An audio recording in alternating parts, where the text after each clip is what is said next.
Hello, everyone, and thank you for joining us for our second time around, the Kitchen Spoons and Combat Boots Multimedia Educational Series. My name is Michaela Lacoste, and I'm the Family Readiness Support Assistant for the 86 IBCT. And with me today is... Hi, everyone. My name is Candace Bryan-Bro, and I am the Senior Family Readiness Support Assistant for the Vermont Army National Guard. Hi, everybody. This is Marcy Caulfield, your State Military One-Source Consultant. Before we begin, I'm going to read our disclaimer for the information being presented.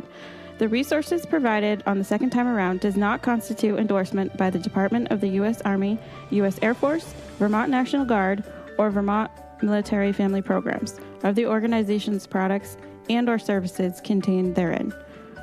Further, Vermont Military Family Programs assumes no responsibility for consequences resulting from the use of the products, services provided by the organizations or resources listed. Vermont Military Family Programs makes every effort to present our clients with reputable resources. We cannot guarantee the validity of said resources, and use of such resources is voluntary. Each month, we feature a different topic. If anyone listening has suggestions for future topics, please feel free to reach out to one of us via email. Our contact information can be found on the corresponding slide deck. Welcome back to Kitchen Spoons and Combat Boots, second time around, where we'll be presenting how to market yourself proactively. Our guest speaker today is Brian Duchesne, Career Readiness Counselor, and he's going to tell us what lies ahead. Thank you for that. All right. Now again, my name is Brian Duchesne. I'm the Citizen Soldier for Life Career Readiness Counselor in White River Junction. What we're going to talk about today is going to briefly touch on the Citizen Soldier for Life program, who we are, where we're located, and we're also going to touch on federal and civilian resumes. And after that, we're going to discuss various different multimedia or online resources for job searches. Okay, the Citizen Soldier for Life program, what we do is we maintain different resources for service members as they're preparing to transition out from military life to civilian life, as well as when they're coming back from deployment. If they're needing any type of resume help or looking for jobs, we can accomplish that, and we can assist them with those type of services. So who can use these services, Brian? Well, outside just the service members, we can help their families, their dependents, retirees, any veteran of any service. So any branch, we can help them. So it's not limited just to the National Guard. So just to clarify, if I was the spouse of a veteran, you'd be able to help me as well? Correct. Sweet. That's wonderful. And if you go onto the Vermont Family Programs website, we are located under the Family Programs for career resources. And you can find our tab right there in the middle of the page. Just click on the Citizen Soldier for Life tab, and it will bring you right to us.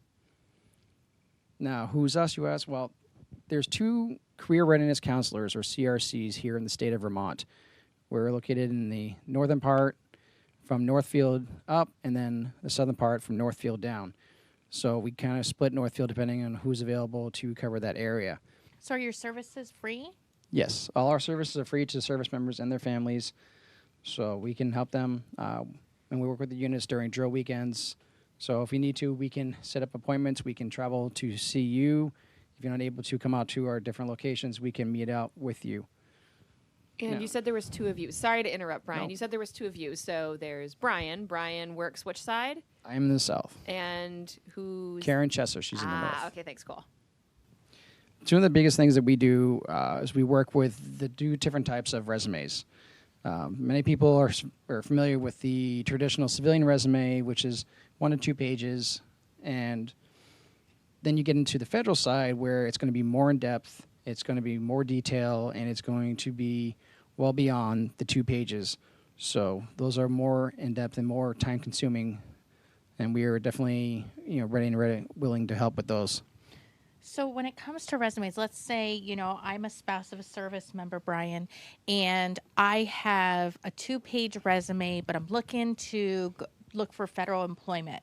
Can you help me transition to what I have into something that can be compatible with what I'm looking forward to do? Yes, exactly. This, the bread and butter of a lot of what we do is we take the job that you're looking to apply for, and we look at the job description, and we take your resume and we make it fit to that job description. So you'll see your resume grow from beyond the 2 pages. So is this like one appointment or multiple? How does that As work? many as we need to get it right. Oh, that's really cool. Wow, so you keep going until it's basically right. Correct. So do you do it, when you say get it right, do you mean for like the individual, or are you actually customizing resumes for each job?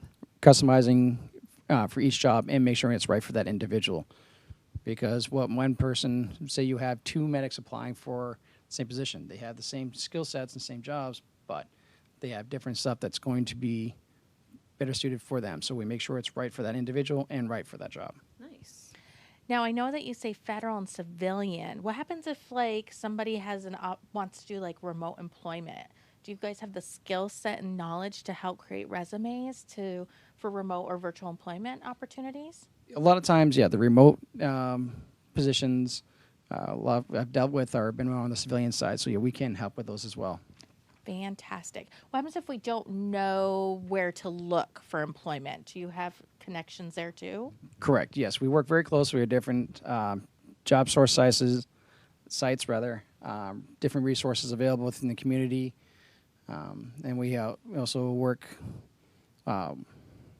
with the Department of Labor. So we're very, very well versed in what's available out there in the community. So, Brian, where do we go from here? From here, there's different areas in which to go. This day and age, a lot of people are using the social media, and that's where we're finding that 80% of the jobs that are out there are not even listed on the social media sites. So there's a large group of jobs that are available that aren't even on the site. You're never going to see them. Wait a minute. Why wouldn't a company not list a job?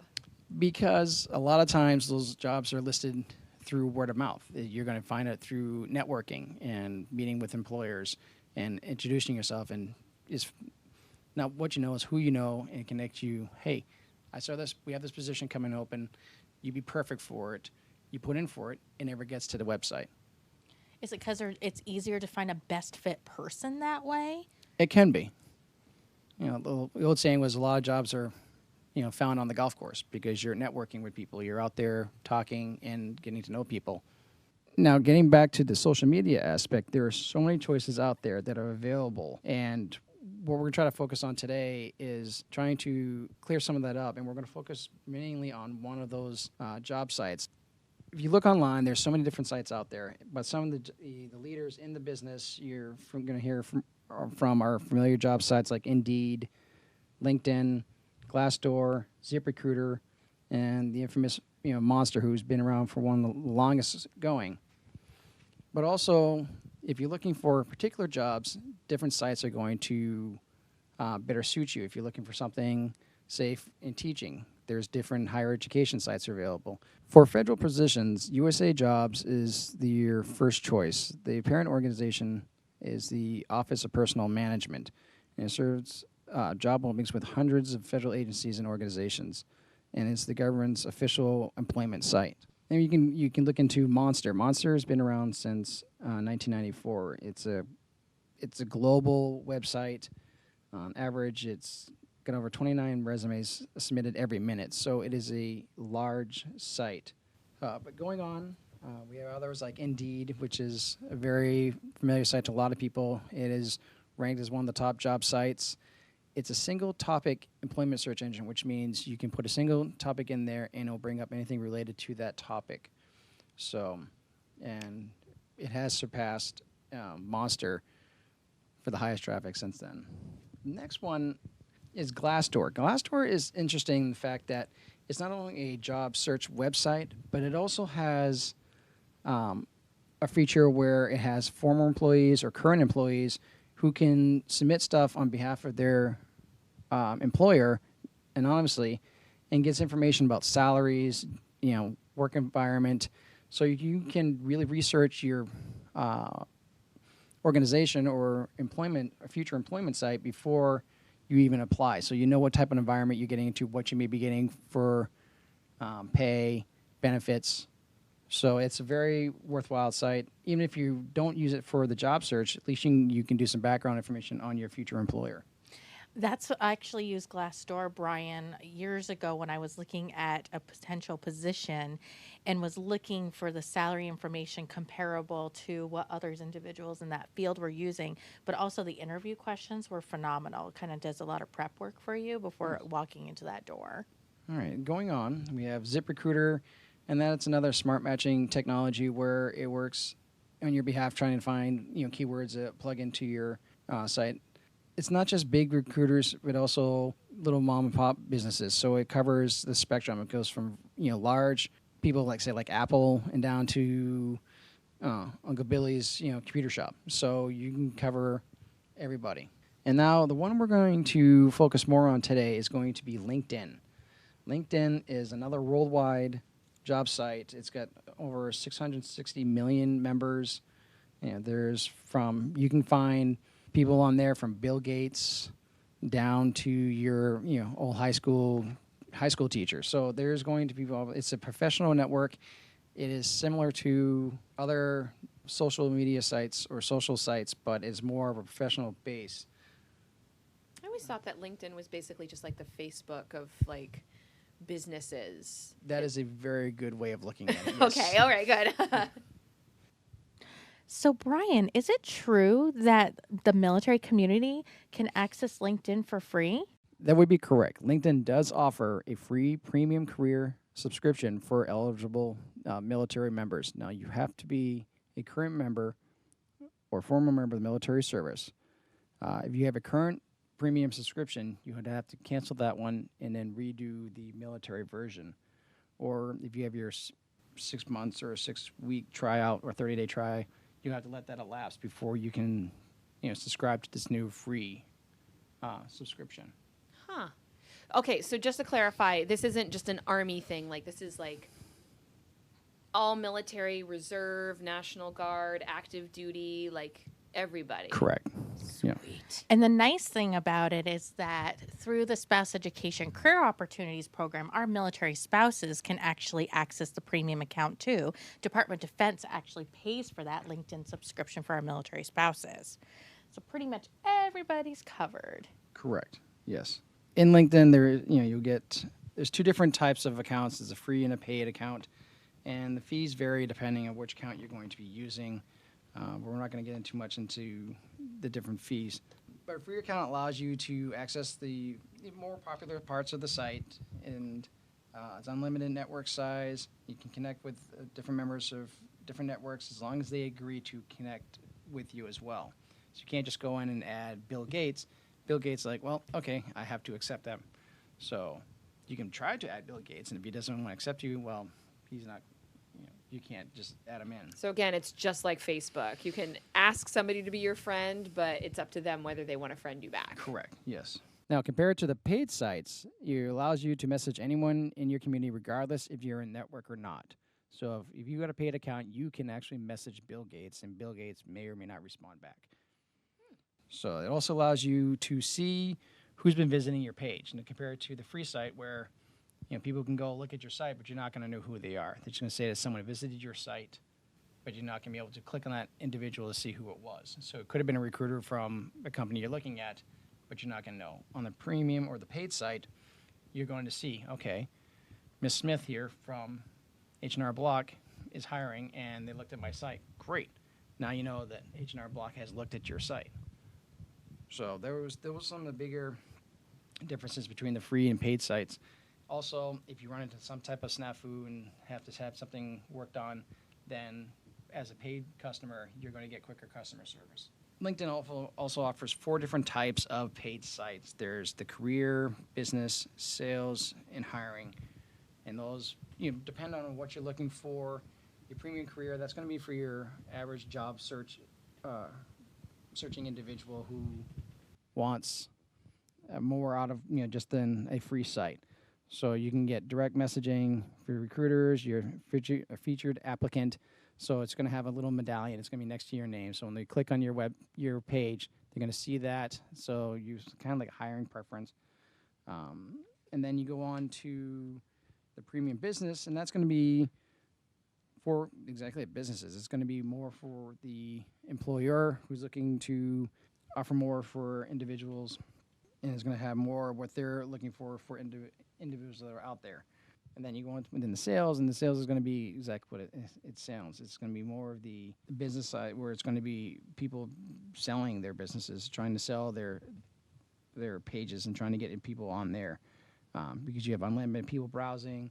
It shows the different insights of how the sales are going, different lead recommendations. And then the last one is the recruiter. And that's exactly, again, title says it all. Those are the individuals who are out there who are headhunters. They're trying to find people to find jobs. They're trying to find people to fill jobs. So they're out there, they're promoting, could be various different companies. Maybe it may not be just the one. That's going to go back to the business one, where it's going to be more focused on one individual. This one is going to have a multitude of different pages or people available for hiring. Now, when you're looking at LinkedIn, you may think it's a simple, like Facebook, where you just go in, you add your picture, and you get going and set things up. However, there is a method to the madness when you're setting up a LinkedIn account. And one of the key things you want to look at is your profile picture. A lot of people take that for granted and believe that's not just as simple as take a selfie and post it up there. You should be, do you need to go out and spend out a couple $100s to get a professional headshot done? No, because if you're looking for jobs, you may not have the funds available to do such. But you're looking for something that's going to be from, showing shoulders up, showing your full face. Is not going to contrast with the background. So if you're wearing green, you probably not want to be in front of a bunch of woodland material. So you blend in with your background. You want to have some type of contrast and smile. Show your teeth, because believe it or not, that makes a huge difference. And there's some things also you want to consider. And unless you're working or looking for jobs, particularly in, say, veterinary care, or you're a dog trainer or something, you don't want to have any type of pets or animals in the pictures with you, unless it conveys what you're looking for as a job. It would be fine. But if you don't have that in your job's mindset, don't include your pets, don't include any type of props. Just keep it to just you in the background. Now your name, you think again would be simple. You want something that's going to identify who you are, and people can easily identify. Now if you're married, you may want to include your maiden name. However, if you have a very common name, say like John Smith, I actually know a gentleman by the name of John Smith. And when he was getting married, his wife would sit there and fill out paperwork as John Smith, and people thought she was joking. Well, if you have a common name like John Smith, you may want to include your middle name. So if you have John A. Smith or John Aaron Smith, then people can go on and search for you and be narrowed down to you. So keep that in mind when you are putting your name down. If you don't want people to know your first name, you can put down your first initial and last name. So that way, if you are Aaron Smith, you can just put E. Smith. So that way people can identify who you are. If they see who your picture is, when they see your picture next to your name, they can identify who you are. So Brian, when you're creating your account, when you're putting your name, do you want to do your legal name or what you go by? So if your name's James, but you go by Jim, what should you put? You want to go with a name that most people are going to identify who you are. So if you go by the name James, go by James. Okay. If you go by Jimmy, then go by Jimmy. So I have friends who go by their middle name, and that's what their page says. So because they're either like a junior or a third, so they usually go by their middle name. So that most people identify them with that name. That's what they're going to go with. Now going on, you get the headline on your page. This is your job title. This is what you want to grab people's attention with. Don't over it with too many titles. If you're an RN and you have a BSN and you're a PA and all these different, keep it simple. Keep it to one you want the most. That's going to grab the most attention. For example, mine has my Master's of Education right after it. So if you're a doctorate, you can put your doctorate. But if you have multiple initials after your name, pick the most significant for what you're applying for at that time. That way it grabs people's attention. And like, oh, okay, well, this person's a physician assistant. Okay, so I can see the PAC. That's all you need at that point. You don't need anything further than that. So your headline would be like, okay, so my name, it would be John Smith, and then my headline would be registered nurse or something like that. Okay, cool. Yeah. And then your location, that's pretty self-explanatory. It helps identify connections that are close to you. So if you have someone who is in the Burlington area, you're going to want to put Burlington. If you're further down south in Rutland, you're going to put Rutland. I wouldn't put, if you're in Rutland, I wouldn't put Northfield, because then people look at Northfield like, oh, this guy's great. Oh, well, no, he's got to commute up from Rutland. Well, that may not be what they're looking for. So put it where you're at. And then your industry of experience. This will include your main industry that you're affiliation. If you're looking for something, again, in the medical field, like say an RN, put in your, experience as an RN. Put in that you're looking for something in there. I wouldn't put in there that you're a professional dog walker if you're looking for something in the medical field. Now, your summary, the summary isn't as an individual as the person that's writing it. So you can make it however you want to fit you. If you want to put some humor in there, put some humor in there. But keep in mind the audience that you're aiming for. If you're looking for something in the tech world and you know the businesses you're interested in, and they're not very keen to people that are out there being crazy and funny, you want it more.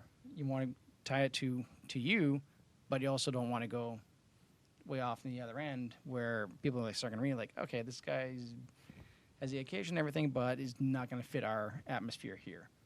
So, but make it individual for you, because you don't want to be a cookie cutter where it's just, okay, this is the same one that I've read this resume or this page, this title several times. I'm tired of it. So is the summary portion basically like your cover letter? In a way, yeah. Okay. It's going to do something you want, something that's going to grab their attention, be about you, but not too far-fetched or far way out there. Okay. Now, under your employment history, this is a time to expand past your resume. There is no limit on number of pages or in-depth you need to go. This is where time for you to expand on yourself, expand on your work history, get more in-depth than you would on a resume, where a resume is very concise and to the point because you're trying to limit yourself space-wise. Online, you don't have to worry about that. So go ahead. This is the time to expand on what you've done. Also include the volunteerism that you've done while in those times. Now, go back as far as you seem necessary. Most people want to go more than 10 years. 10 years, that's a lot. Right. So when you're doing this, when you're doing your employment history, is this like in a bullet format? Is it paragraph format? The format, it varies on how you want to do it, how it's going to be best to get the information across. And can I go back and like, oh, that's right, I forgot about this volunteer thing that I did in 1997. I want to add that. I mean, sure. Granted, that's 20 years ago, but you get my point. Yeah. And the good thing about it is also, depending on where you worked or where you volunteered, if you click on that, you can usually find that connection in LinkedIn. So a lot of times they'll include a logo next to your volunteerism. Say if you worked for the Red Cross, they'll include that volunteerism cool. there.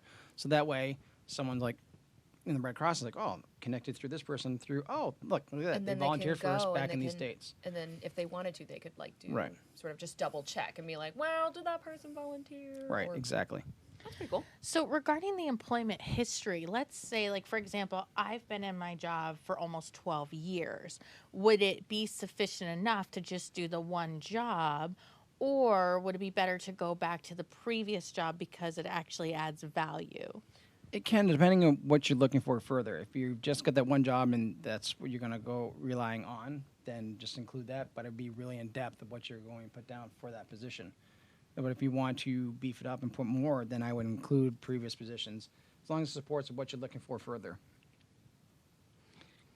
Now that you get yourself situated, you get your name, your picture, you get your summary, your employment history is done, your volunteerism is in there.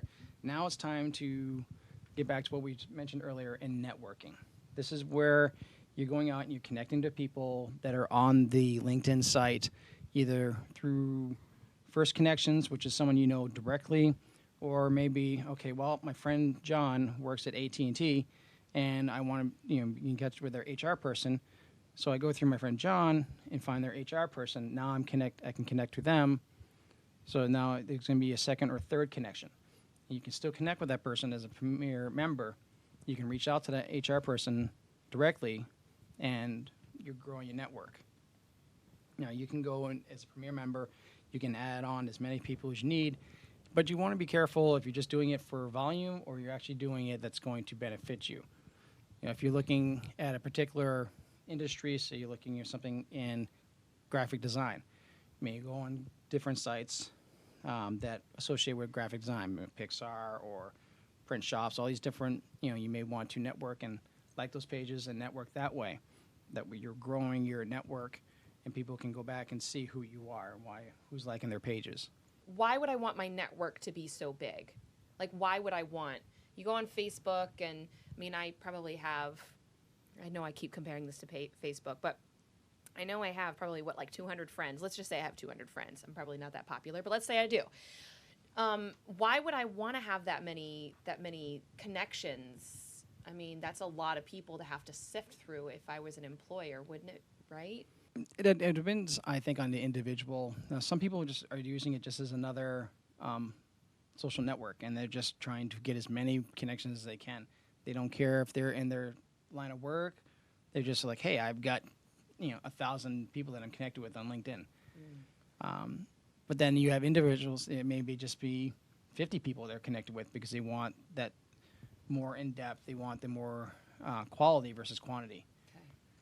Also, though, that I think of, and correct me if I'm wrong, Brian, with it being a professional platform, depending on the line of work that you're doing, it may be beneficial. So, for example, I have a LinkedIn account. I have a lot of connections. When an employer is looking for someone that's networked into a system that's resource and referral, if they go to and they're looking at my LinkedIn account, then they'll say, oh, she really is connected. She really does know the resources in the state of Vermont. Right, exactly. And that backs up what my resume says. And so that's really beneficial, wouldn't you say? Yes, very beneficial. So that, it makes you, like I said, it backs More up your work. marketable. Right. Very more marketable, and exactly what you said. It ties in that, yes, it backs up your walking the walk. Now that you started networking and you've decided on your career field and how you want to do this, now it's time to sit down and set up a job search and actually start applying for work. You can set up to receive email alerts. You can send advertised jobs. And the beauty of LinkedIn, you have the options of either doing easy apply, or a lot of times, depending on the employer, they may have you apply for a job on their site, but it automatically takes you to the company website. The easy apply is you click on that and you may fill out one or two things, but then it takes the information from your page is basically your resume, and you apply right through LinkedIn. So that's easy. exactly it.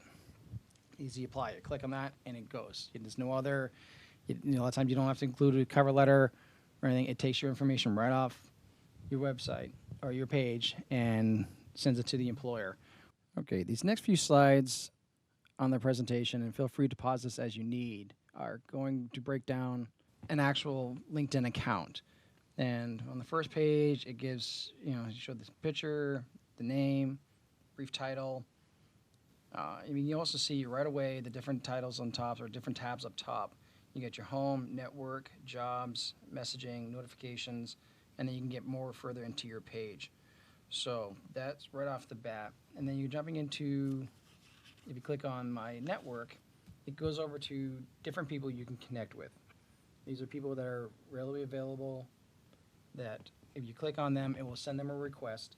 Now, when you're sending these requests, you may want to, and it's highly encouraged, to make it more personalized. Don't do the cookie cutter, connect option that it gives you for a message, because it may send it to the wrong person. They're going to see it as, well, this person didn't take the time, doesn't really interested in what they're trying to connect with me for, especially if it's a some type of recruiter. Here also, you may want to look into networking through former classmates at your alma mater, and also go into your alma mater page, add that, like that, follow that page, so that way you can have that connection. So if you see a position, and I'll automatically give you the number of alumni that are associated with that position. And on to the next page, it's going under the jobs. This is where you do the job search, and you can choose the area, and then you can put different job searches. And then what it does, it brings up the different employers that are in that area that have that fit that title. And you can change it to whatever you need it to be. and going on, just different jobs will show up, and you'll have how many people are, one company alumni, you have 44 company alumni. So it all depends on who, what job search you put in there is how many, researchers come back. And going on, and in the next tab, you have, if you click on the job, then these positions, it gets more in depth. And actually, if your Premier member shows you which connections work there or have worked there, so you have a connection through your contacts or through your network, so you can see automatically who that has been at that position. And also next to that position should come up another slide, and it should say either save or apply or easy apply. You can either save it for later as one of your job searches, or you can click on apply. If you click apply, it should bring you to the company's website, and there you apply through that website. Or if you pick on another job, you click on the easy apply, and it'll bring you, right through the LinkedIn page to apply. That option is also available if you do on the top side. This is sort by, and you can actually click on the easy apply. So only jobs that are easy to apply will pop up. So if you want to narrow it down, you can do it that way. And then messaging is pretty self-explanatory. It allows you to reach out to individuals who are in your network or outside your network to just message them and contact them. But also what you're going to get here is where headhunters or recruiters that may not be in your network are going to send you a message, hey, we have this program going on, or we have these jobs listed. It's something you may be interested in. It's more of a general email or blast out to individuals. It's not specifically for what you're looking for, but it's in that realm. Carry on, you get your notifications. And your notifications page, that covers work anniversaries for people in your network, or it may come up with positions that are in your area of your jobs you've applied for, jobs you may be interested in. So it has your alerts, it has messages in there. You can respond back to people. If they have, hey, I've been in this job for 5 years, congratulations. You can, send a message back. You can do generic LinkedIn congratulatory message, or you can make it more personal. So LinkedIn is, very proficient, very easy, user-friendly, easy working. You just use it for the best of what you need it for yourself. Thank you, Brian. One quick question. Sure. Are you able to access LinkedIn using your phone? Is there a LinkedIn app? There is a LinkedIn app, yes. So you can go now any of the app stores, and it's free to download. So you're able to access this from there, and you can do the easy apply right on your phone. Fantastic. So thank you so much from the Kitchen Spoons and Combat Boots team, second time around. Yes, thank you so much, Brian. My pleasure. Thank you for taking the time to listen to our multimedia educational series, Second Time Around. And thank you to the Vermont National Guard 40th Army Band for the use of their recording studio.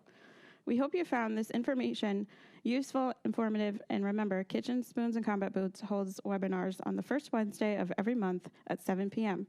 You can find the login information on the Vermont Family Programs website at www.ngfamily.vt.gov.